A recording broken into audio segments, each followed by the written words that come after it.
Human transmutation, as presented in the series, isn't just forbidden because it's dangerous, it's forbidden because it's fundamentally incomplete. The Elric brothers weren't just trying to reconstruct a body, they were trying to restore a physical form, a soul, and the identity of Trisha Elric. Now, the series makes it clear that even when you have a body and a soul, that doesn't necessarily recreate the person. So if we say they succeeded, we need to define. Did they create a biologically stable body? Did they bind a soul to it? Or did they somehow recreate Trisha exactly as she was? Because those are very different outcomes. Let's start with the most optimistic version. The Elrics performed the transmutation and somehow, against everything the series establishes, they perfectly recreate Trisha. Her body is stable, her soul is intact, her memories and personality are unchanged. On the surface, this seems like a happy ending, but it creates a massive contradiction within the logic of the world. Because if human transmutation can fully restore a person, then the entire premise of equivalent exchange and the cost enforced by truth starts to collapse. Why?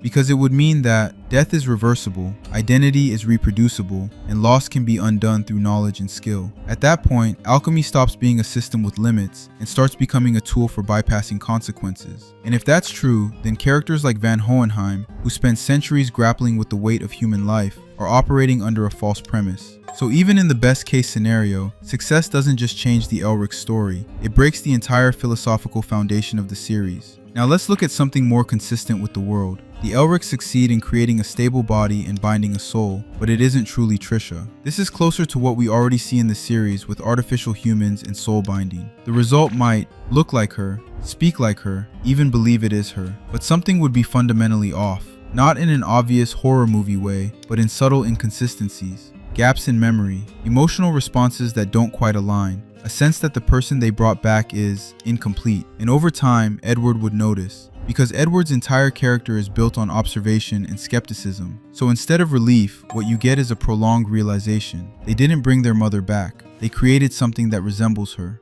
And that realization would probably be more damaging than the original failure, because now the loss isn't clean, it's distorted. There's also a third possibility that people don't usually consider. What if they succeed and still pay the price? Because the involvement of truth isn't just about punishing failure, it's about enforcing balance. So even if the transmutation works, truth could still take something of equal or greater value. In that case, you might end up with Trisha restored, but Edward and Alphonse losing even more than they originally did. And now the story shifts into something else entirely. Instead of a journey to regain what was lost, it becomes a question of whether the outcome was worth the cost, which is a much more uncomfortable and more interesting direction. There's also a structural issue. The failure of human transmutation is the event that defines both Edward and Alphonse. It's what sets their goal, shapes their understanding of alchemy, forces them to confront the limits of their world. If they succeed, that entire trajectory disappears. Edward doesn't become the same person. Alphonse doesn't lose his body. Their motivation to explore the truth behind alchemy likely never develops.